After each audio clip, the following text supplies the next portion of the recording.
Some videos are cursed. I think it's just as simple as that, and this happens to be one of them. This video is a special request from Patreon super supporter Saturn Dusk, who asked that I reviewed the Ghostbusters movies before Ghostbusters Frozen Empire came out. Obviously that didn't quite happen. Unfortunately, at the time Ghostbusters Frozen Empire was coming out, my cat was becoming a ghost that needed busting in the afterlife, I guess. So it was kind of rough, and I didn't get that done. It was not a great time.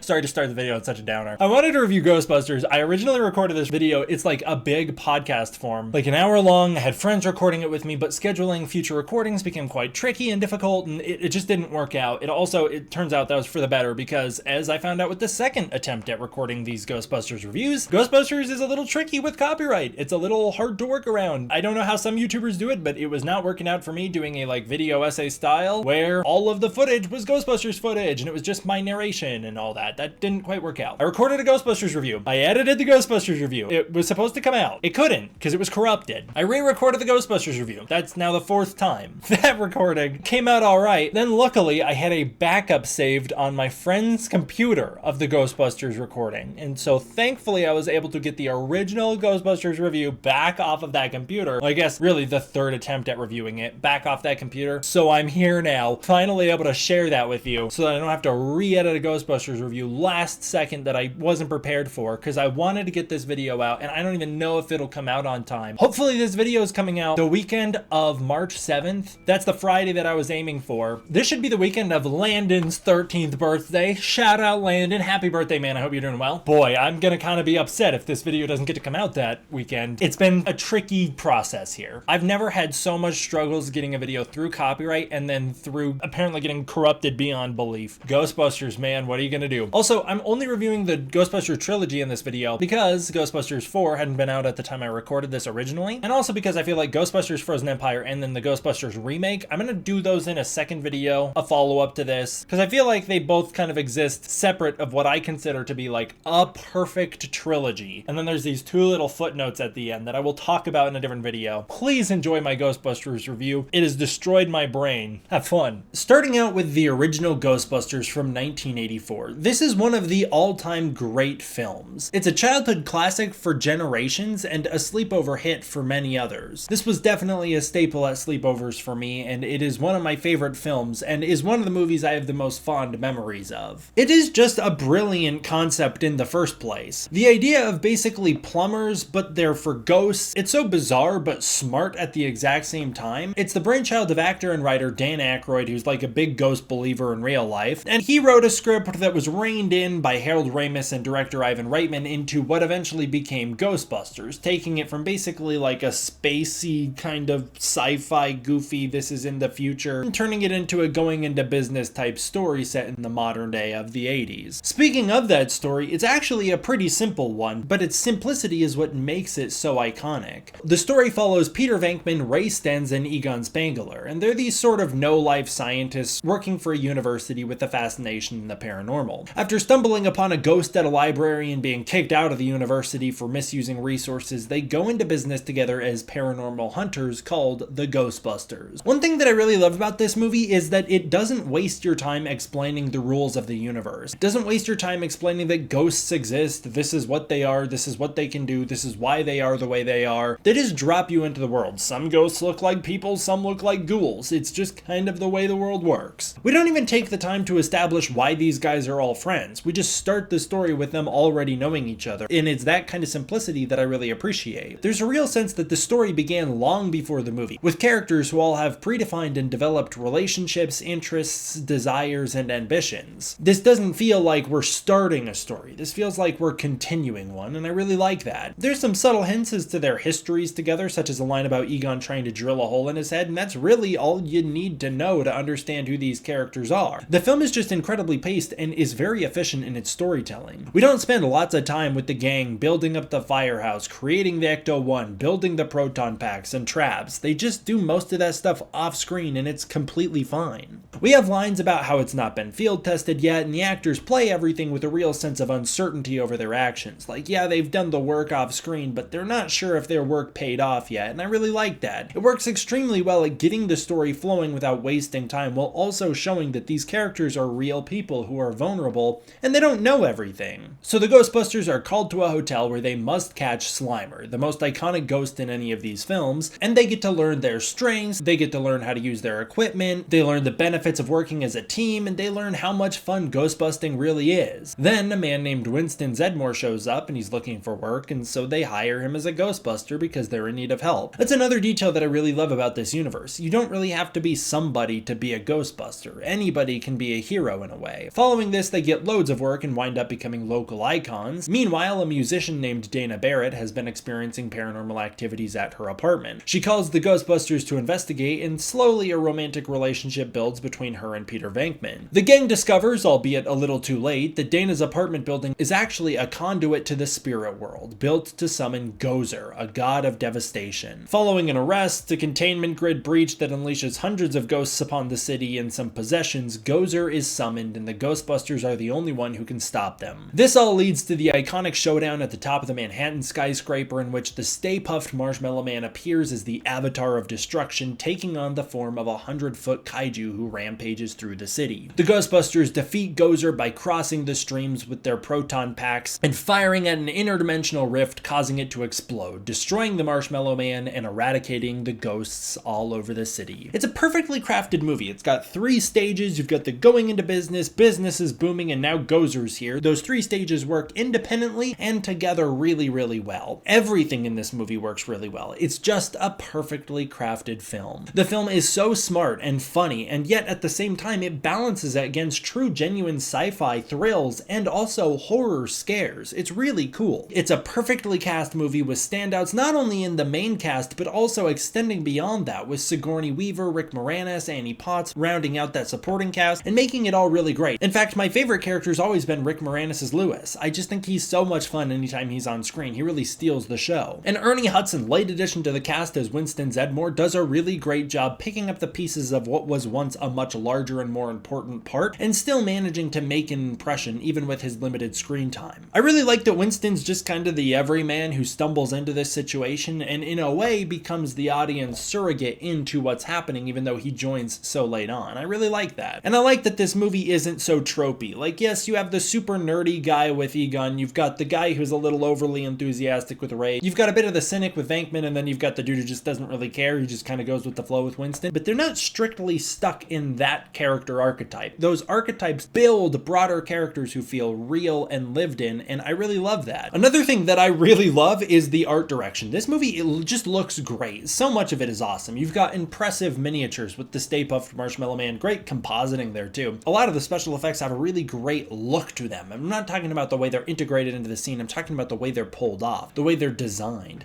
But beyond that, the costumes are gritty and dirty and gross and real. The fire station they move into just feels real. All of it feels gritty and dirty and like it has existed long before the movie has, which I love. The costumes are instantly iconic. That logo, the Ecto-1, all of it is great. The trap, the proton pack, oh my gosh, I could just go on and on. And speaking of those special effects, they're charming and impressive. Like, they still hold up and they've got this beautiful aura to them. They just look wonderful. This movie also has killer sound design. You can never forget the sound of the proton packs firing up. That's awesome. It's got great music throughout the entire film. I know the Ghostbusters theme is just so iconic. I also love some other sleeper hits in this soundtrack, like Saving the Day. That one's epic. And then it's got a great score. Ghostbusters is just the total package of a movie. It gives you everything you want at once. I really love it. It's got romance, comedy, horror, thrills, sci-fi. It's awesome. I give this movie a 10 out of 10. I truly think Ghostbusters is a perfect film. I wouldn't change anything about it. I just think it all works really well. That gets us into Ghostbusters 2 from 1989, which I have always felt is a forgotten gem. I love this movie. The story is a lot more prevalent in this movie. This movie picks up 5 years after the first Ghostbusters, and we learn that the city stiffed the Ghostbusters on their bill and made them pay for the damages and chaos caused at the end of the first film, resulting in them basically having to break up and go their own way. While Winston and Ray work as children's entertainers, Egon has moved back into a lab and now runs tests on human behavior, and Venkman started hosting a TV talk show about the supernatural. They're all still friends and they hang out at Ray's occult bookshop very frequently, which is a detail that I really love. I love that this isn't like there was a big falling out. They're still friends and they still support each other. One day, Dana Barrett's baby is attacked by a supernatural force while in a stroller, bringing in the attention of the Ghostbusters, who unofficially reform in order to investigate a strange pink slime that has started to appear appear within the city. Dana now works at a museum, restoring artwork, including a restoration of a painting of Vigo the Carpathian, a tyrant and magician from the past who possesses Dana's co-worker Janos. Following a few more attacks from the pink slime and a rekindling of the relationship between Venkman and Dana, the Ghostbusters soon discover a river of pink slime flowing underneath the street, changed not only by the hate flowing through New York and negatively charged by those emotions, but also amplifying those negative emotions, making New York more on edge than ever. The pink slime has a supernatural tendency, causing a resurgence of ghost activity in the city, leading to the official reformation of the Ghostbusters. They discover the river of slime leads directly to the museum where Vigo is being resurrected and discover it powers him. Janos kidnaps Dana's baby, Oscar, and offers him as a sacrifice to Vigo so that he can be reborn in the mortal world. Vigo then uses the slime to cocoon himself within the museum. The Ghostbusters realize that they need to weaken the negative effects of the slime through positive emotion, and so they positively charge a bunch of slime, bringing the Statue of Liberty to life, and lead it through New York in a way to get people's spirits up. They then use it to launch an attack on Vigo in the museum, where they stop the sacrifice of Oscar and take down Vigo. The positive effects that the Ghostbusters have had on the New Yorkers then help weaken Vigo, and then they blast him back into the painting, saving the day. While the plot of this movie is far more convoluted than the first movie, this movie is filled with charm. The sense of humor has definitely changed in this movie, and that's one thing that a lot of people talk about. They say it's not as funny as the original, and I don't think that's true. The sense of humor has just shifted from how it was in the first movie. It's no longer as witty, dry, or smart as it was in the first film. This is a much more upfront, slapstick, and quippy type of humor, but it still manages to work for me because it still feels true to the characters from the first movie. Maybe it's not as funny as the first one to you, but it's as funny to other people in different ways, I would argue. The dynamic between the Ghostbusters is great in this movie. It's actually the highlight for this film, and I think it's actually something that's done better in this movie than it was done in the first movie. They just have so much fun together. There's so many iconic interactions that are just great. They truly feel not only like a group of lifelong friends, but also a team here, which I really love. This film also gives a lot of fun side arcs to characters like Janine Melnitz and Louis Tully. They have a lot to do here. The biggest issue is the overly complex premise. It's just kind of hard to understand what the movie's about or what it's trying to say, but it's pulled off really well, I think. Overall, I'd say that the film is fun, funny, and has a lot of charm. It doesn't have the same brilliant simplicity and sense of smart humor as the original, but I think that's fine, because it wasn't really trying to. While this film does follow a lot of the same beats of the original, I commend them for going in a brand new direction, taking big risks with the plot and not just recapping the first movie like a lot of sequels of the era would have done. The camaraderie between the cast is truly the highlight of this film, and it's packed full of memorable quotes and classic moments. The film's biggest sin is that once again it sidelines Winston for no real reason, and there's no justification for it this time, like him showing up super late into the first movie. The special effects sequences here are well realized with a lot of awesome ghost encounters. This movie has some of the best ghosts in the series. The score is on par with the original, and while the soundtrack isn't as iconic, there are a few songs that are truly standouts. I think that the main theme for this movie is actually controversially better than the theme for Ghostbusters in the first movie. The film is a little sloppy, but there's so much to appreciate within it that I'm happy to give this movie a solid 8 out of 10. That brings us to the third movie, Ghostbusters Afterlife. Now I know there was one in between, and I'm not avoiding it just because. I'm avoiding it just because that's not part of the core trilogy, and that doesn't factor into the new movie. I'll talk about that in another day. Ghostbusters Afterlife from 2021, a movie that Satterdusk has been asking me to talk about since it came out,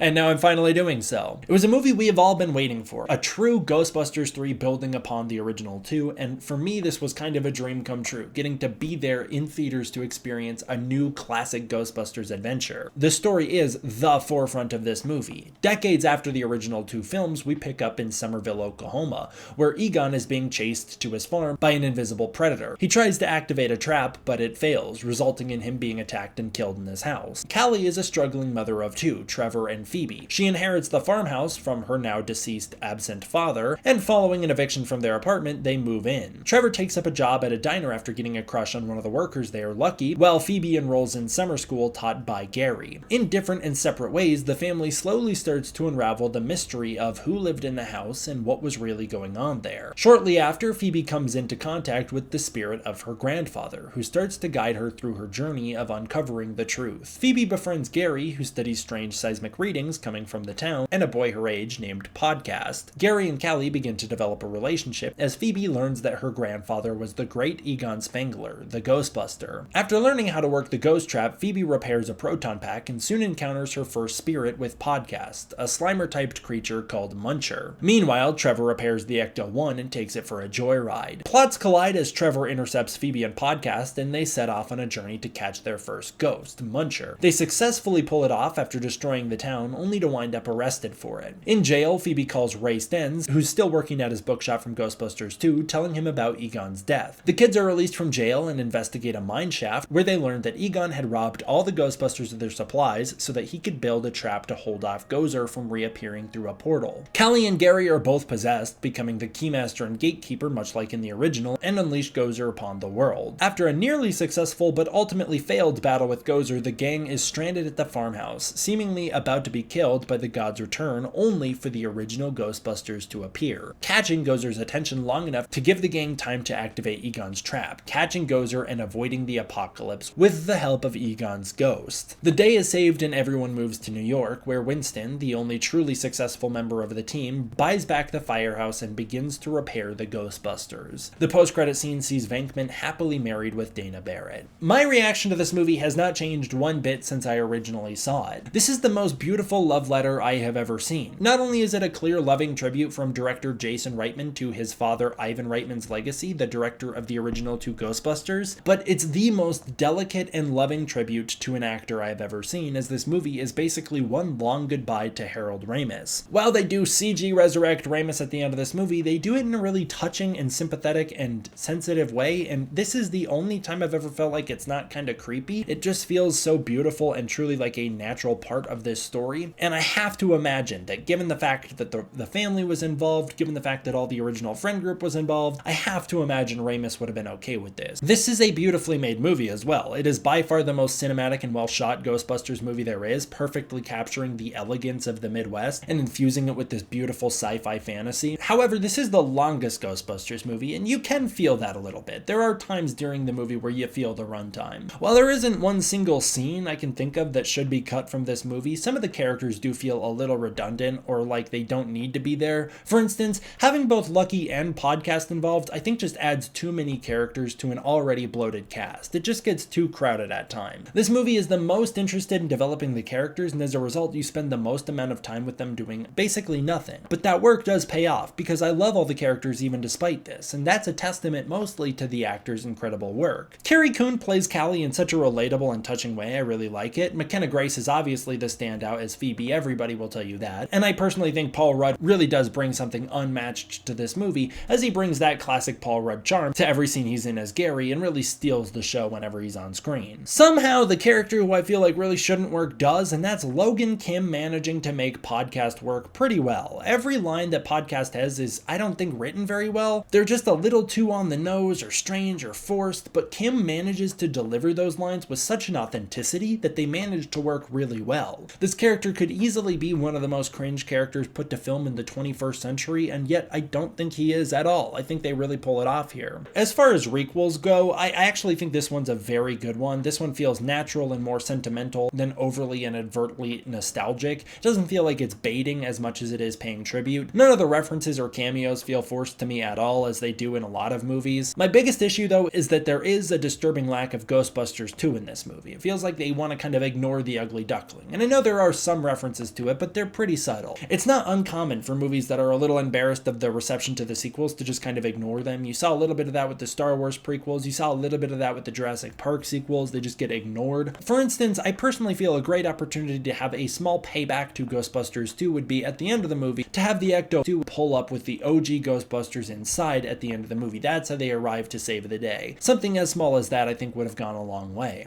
This movie is the most plot-driven Ghostbusters movie by far, and so this one feels a little more slow and deliberate than the others. It also lacks most of the comedy that made those original movies so iconic, and I can see why a lot of people wouldn't like that. This isn't a quotable movie. Ghostbusters 1 is one of the most quotable movies of all time, and Ghostbusters 2 is one of my most quoted movies of all time. While there are comic relief characters in this movie providing different styles of comedy to the film, like Gary or Podcast, this film is far more naturalistic in its sense of humor, and so it's not overtly funny like the others. It's only when the original Ghostbusters show back up that you feel that that original sense of humor still lives within this universe. I think that this is a very solid movie from start to finish. It's got so much heart and love and feels like a true extension of the Ghostbusters mythos. The story, directing, cinematography, and performances are all on point, The music is perfect, nailing the replication of the original music. The special effects took such care to replicate the style of the original special effects while updating them for the modern day so that they don't feel clunky or old or dated, but they feel modern, but also like they're organic to the universe itself. This doesn't feel like a revamp on the premise of Ghostbusters. You see the proton pack, you see the ghosts flying through the air, and they feel like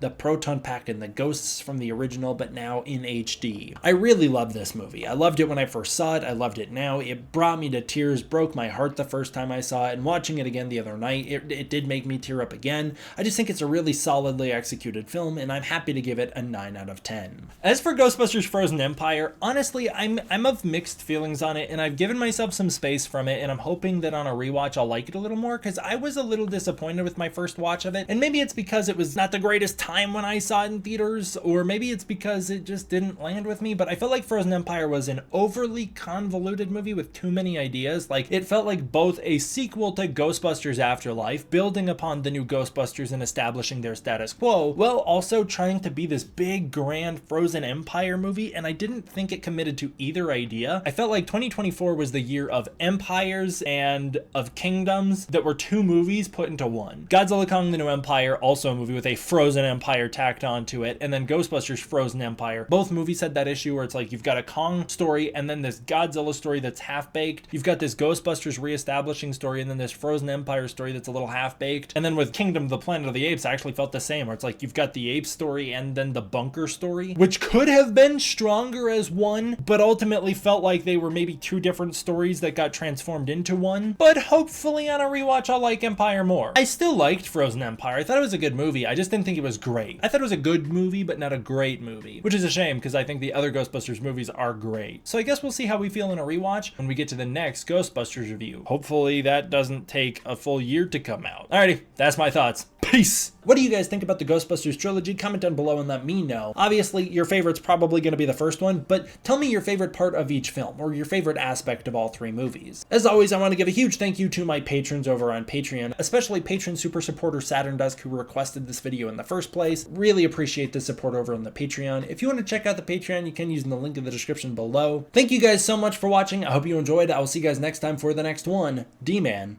out.